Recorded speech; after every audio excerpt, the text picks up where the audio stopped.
Hey guys, so this is the Ram 1500. By the way, I have no script, so I'm just saying whatever comes in my mind. But anyway, this is a 2020 Ram 1500. It has a 5.7 liter V8, and this competes with the Ford F-150, the Chevy Silverado, and the Toyota Tundra. So I've had this car for like about a month, and I had a lot of experience getting behind the wheels.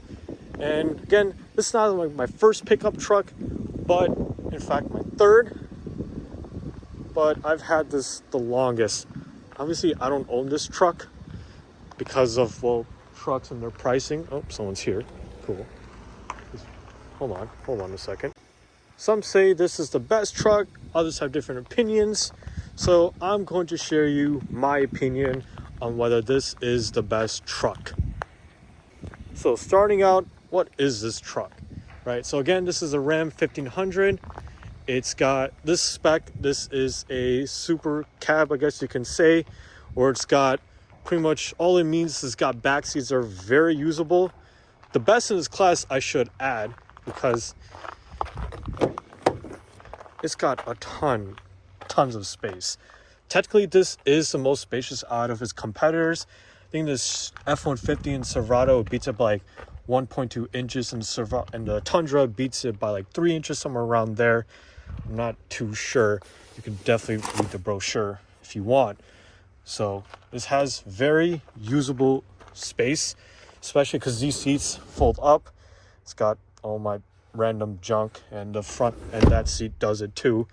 And you can put down this for 2 cup holders. But for you also get more storage here, and you have 4 outlets, USB and USB-C, and a 120 volt or 115 volt outage. It's like a house outlet. So it's also got vents in the back, but yeah, it's basic cloth seats, and overall, they get the job done. This truck has 275s front and back.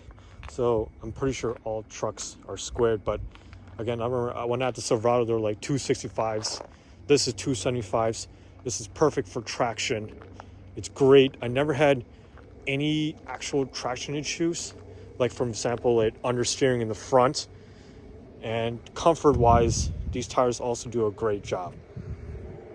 So under the hood, it has a 5.7 Hemi V8. Now you could get the Pentastar V6, but I would advise don't do it. 5.7 is the best. And you can also get it with e-torque. This doesn't. It's just a standard 5.7. So I'll open it and take a look. You can just go down here. It's somewhere. I totally forgot where. Oh, no, it's right here the whole time. Wow. All that. And as we go through, let's give it a little lift on. All right, see, there's just gonna be like a little lever. I don't know if you see it. Just pull that there, and you lift at the same time. And again, there you go, the 5.7 Hemi V8. Now, Dodge has this across its lineups, whether you get the Challenger, Charger, Durango, Grand Cherokee, and the Ram, along with the new Wagoneer. You can get it with the 5.7 V8. And this output makes 275 horsepower. I don't know, I forgot about the torque. I think it's around 400, something like that. But I will say it is very, very plenty. Definitely gets it going. I didn't test the 0.6 anything because, I mean, you could read a brochure. But in real life scenarios, oh, the leaves are going out. In real life scenarios, in real life situations, this in fact is plenty enough. Definitely gets the truck moving. And no point is the 5.7 a slouch. Compared to the competitors, the F-150 has the 2.7 twin turbo V6, the 3.5, and the 5.0 V8. Silverado has a 5.3 and 6.2, and now the new Tundras are stuck with the 3.4 twin turbo V6. So if you want NA, you got to stick with the Americans. If you want a truly trusted motor, you got the 5.7, which is makes a great case for itself. Or I guess that's what some people argue. Others will probably just talk crap about the 5.7, but for me, good engine so far. Maintenance is a different story, but driving it around, it does get him going. So again, this also has the blackout option. You can see because everything's blacked out and there's no chrome whatsoever, which makes sense. Especially a chrome on a truck for me just doesn't do it. Doesn't really make any sense. You can tell because this is all blacked out, or else it'd be chrome. So definitely the blacked out option is great. You also get like blacked out wheels, which look fantastic in this. And yeah, what else is blacked out? Also, the logos in the back are blacked out. This is a Bighorn edition. This specific trim is a Bighorn edition, so you can compare it to like an XLT of an F-150. So we can just take that, and all that means really, in my opinion, is it gets the basic features that are actually desirable. So again, you have the interior out here. I totally forgot all the options for a Bighorn. Again, you can spec it out, read the brochure if you want, but overall, I've had no complaints about the interior. Again, I've only had it for a month, not like years, but again, I talked to other Ram owners and they had no issue with this. I will add that although this is a 5.7 V8 and it does great, it has great performance numbers, MPG does tank a little, especially because the ZF 8-speed in this is pretty short ratioed, which makes sense because this is a truck. So especially because this has a towing option, so the short gears are better, but you will definitely notice your MPG dip if you're not careful, like I was when I had this truck. Again, this is the interior. As we take a seat inside, you got the 8.4-inch screen. We'll just turn on the accessories real quick. Again, when it starts, you can turn on the heated seats and steering wheel. You also have physical buttons, so you're probably used to like the really huge screen in the middle. I'm gonna be honest, this 8.4 does a great job. Again, you can dim your mirrors from here. You can turn on the heated seat, steering wheel. You can control a bunch of random stuff, the radio and everything, and your climate control if you do decide to turn it on. But because you don't have the whole big screen, you have physical buttons for your climate control. So if you want to turn on AC, you want to turn on recirculation, great. Front defroster, rear, it works. And you also get, again, physical buttons for heated seats for driver and passenger, and a heated steering wheel. So you also, because this has a towing option, you have some of these accessories for your towing. You can turn on tow mode if you want, if you need it. Obviously, I'm going to be honest, I haven't towed anything, so I'm not an expert on this. But again, you can talk to a bunch of guys who tow and they'll tell you, I guess, what's the best and how exactly this works, because I don't know. And because this is all-wheel drive, it's got a 4x4 system. You can stick it in two-wheel drive, four-wheel drive high, which essentially means four-wheel drive on the road. You can have the truck figured out, or if you need to, you can always stick it in four-wheel drive low, but you're going to need to be in neutral, and the switch is back on. And when you're done, you got to select one of these three buttons to continue driving on the road, or you really should. It's got auto stop start, pretty easy to figure out overall. It's pretty smooth. It's not terrible and clunky like some other cars. Again, you got more storage here. You got a glove compartment. You got a huge console. This is like the part of the console. You got huge storage. You got some math, some geometry in case you forgot to take some high school math. You have it right here. Great for because of construction in case you forgot how to do your sine, cosine, or tangent. And you get even more storage down here. So it's great. It stretches all the way down here. And you have your USBs and USB-Cs. So when you want to activate Apple CarPlay, it is wired, but what I figured out is no matter where you plug it in, even in the back, it still works, which is, opinionated whether that's a good thing or not, but I just thought that was interesting.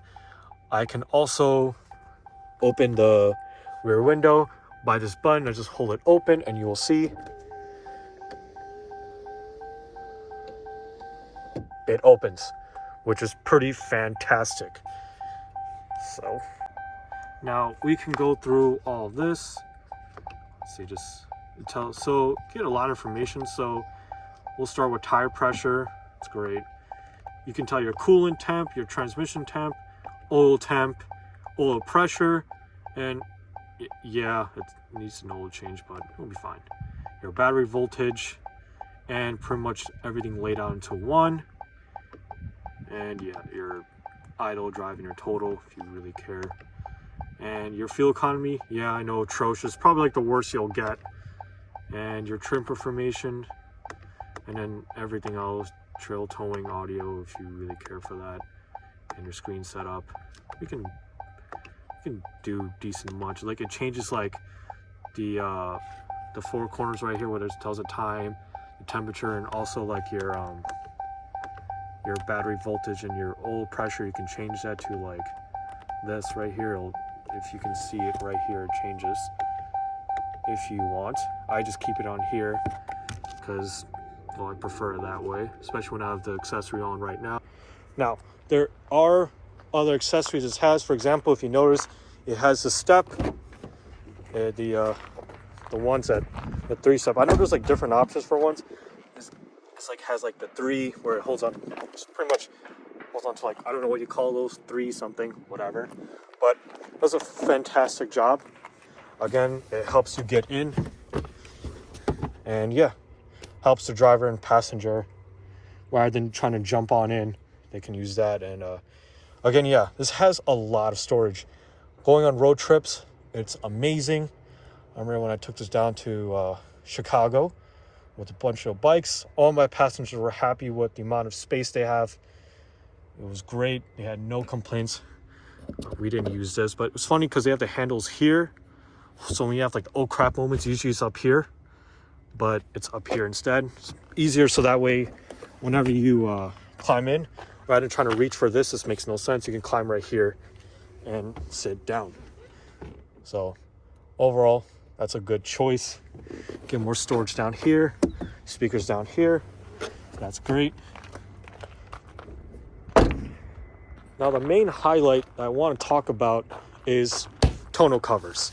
I think they are amazing because they create better usability when it comes to your truck bed. So you want to open it, you just press this button, pops on down, and it's got the red spray liner, which is amazing, highly recommended, but also this soft cover. And obviously it's down right now, but if you press these tabs right here and right here,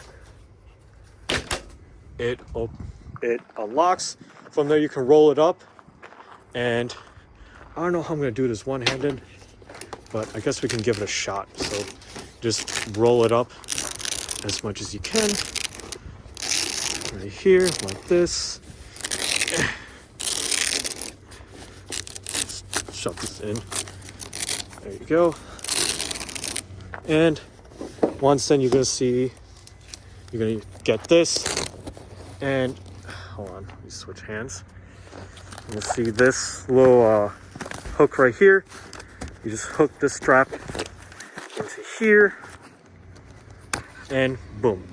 And you can do the other side as well, and it works well.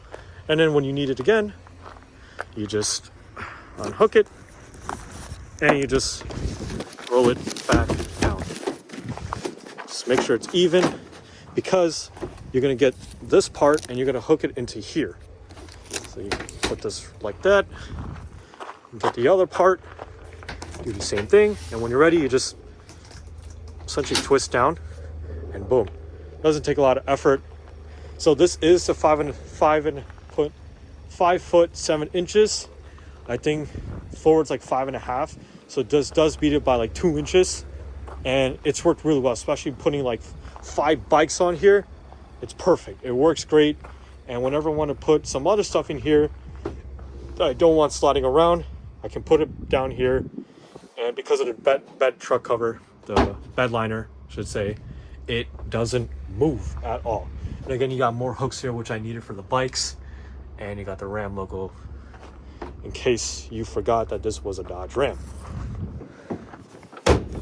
Yeah, this car is dirty, because one thing is when the car is on and you put this truck cover bed, all this dirt's from the exhaust, which also is blacked out because of the blackout package. And again, you have a towing package, so again, use that for your towing, and you have this as well. So that's that. Now, people argue that this is like the most comfiest truck, and that may be what the options that you get, but I don't know. It doesn't feel like a cloud to me, but it's comfy overall compared to other vehicles I drove. I just went through like down there, if you can see it, and it was really rough.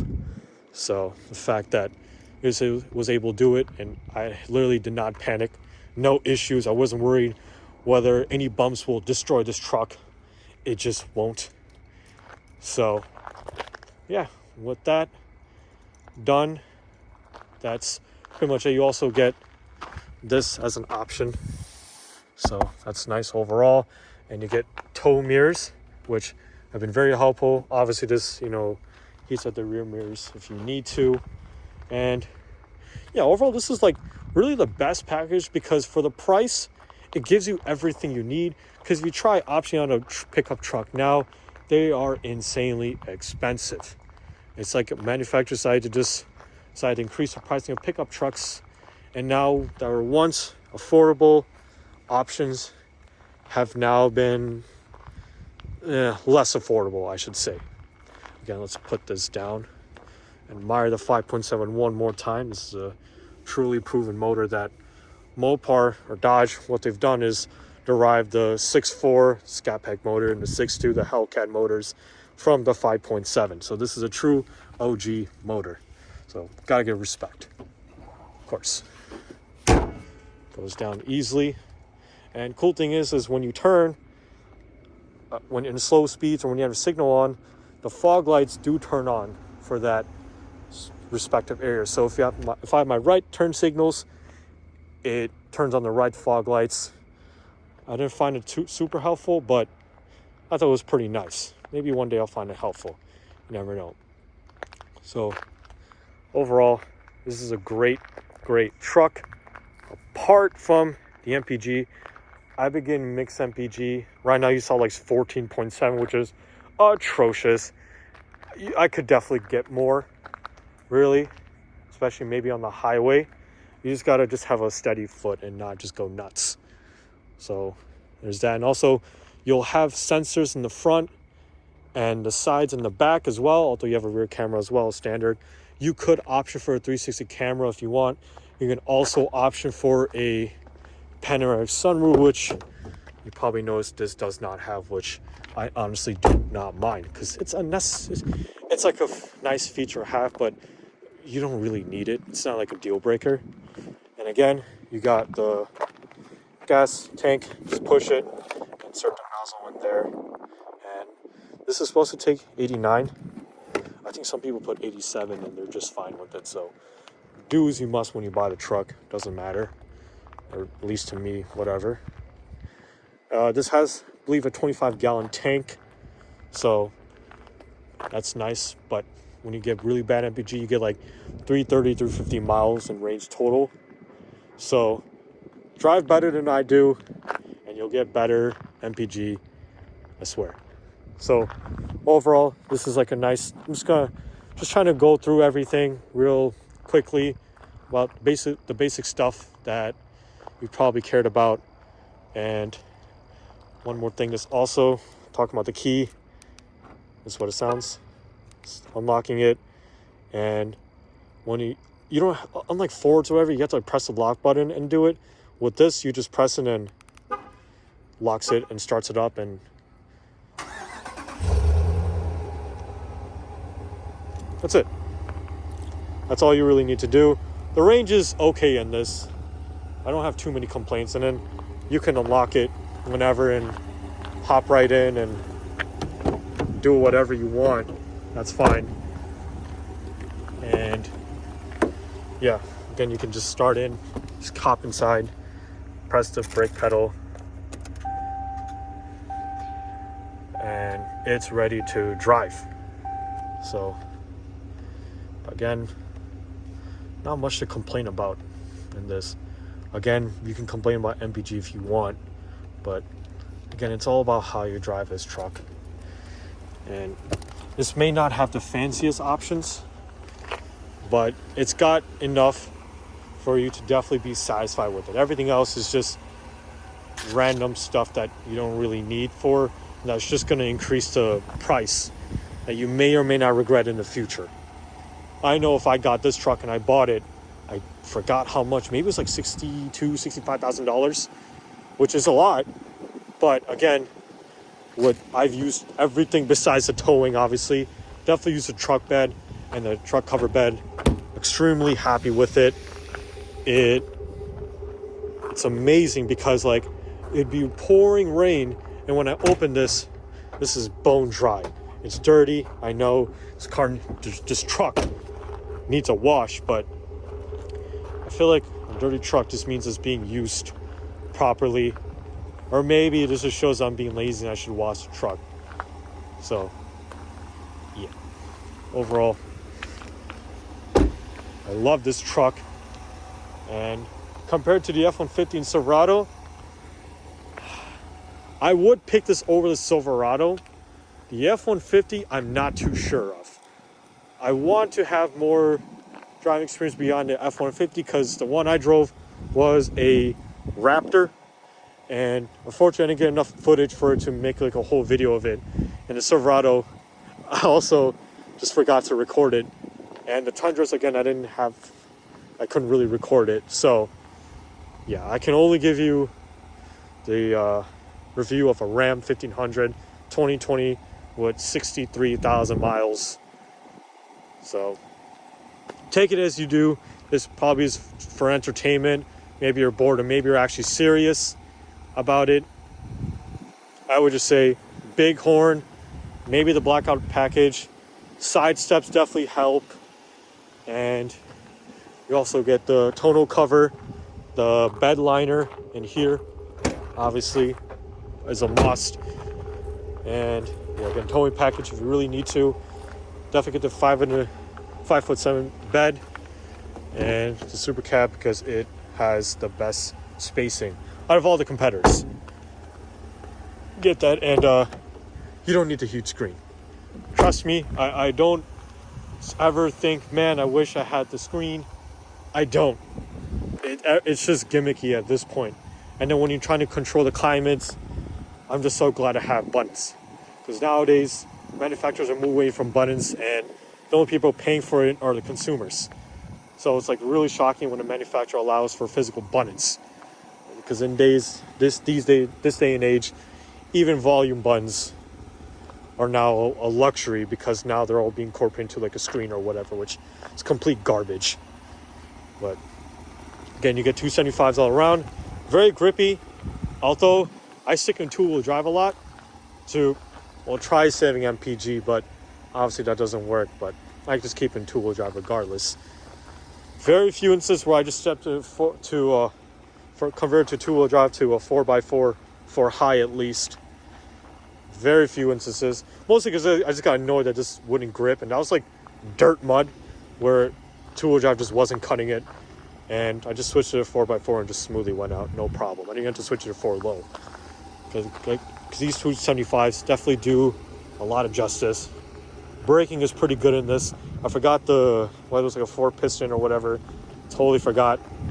My bad. You can I'll post in the description if I do figure that out or find out.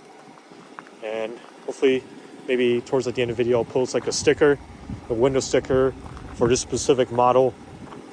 If you want to maybe spec something like that. Obviously, this is a 2020, so it's like an older one. But again, it gets the job done. And maintenance, I don't know too much, but it's a truck, so it'll be a little expensive, but again, very usable. We're living times where now trucks, instead of just being work trucks and you have a separate family car, this is all one. You can get a work truck and a family car into one. And once you look at that, maybe the price seems justifiable, but if you remember the times where trucks were cheaper, while still offering this, it hurts a little, but you know, I guess it is what it is. Consumers talk. So I guess if people stop buying these trucks, maybe they'll reduce it. Maybe it's inflation. I don't know. But again, let me know what you guys think in the comments. This truck has honestly just shown me that pickup trucks are by far the greatest vehicles created that the mass will like, especially in America, or in this open, where people live in these open areas. This truck, the trucks in general, especially the Ram, are a perfect justification of what you need. Again, thank you guys for watching. I did go on a little rant, but again, I was just trying to be informative at the same time. So if you do enjoy it, please like, comment what I need to do. This is maybe my second video that I'm recording. The first one was a scat pack, but that got stolen. No, I'm just kidding. It didn't get stolen. But this is my second video. Don't know exactly what I'm doing. Just trying to do my best. But again, thank you guys for watching. I will show the drive later, but that's probably not going to be me talking, just you guys enjoying the drive. So again, thank you so much, and I'll see you guys soon. A couple things to add. So this wind buffering actually helps out a lot. So it's a nice piece to have. And when you have like the rear window open, you can hear the flaps go around.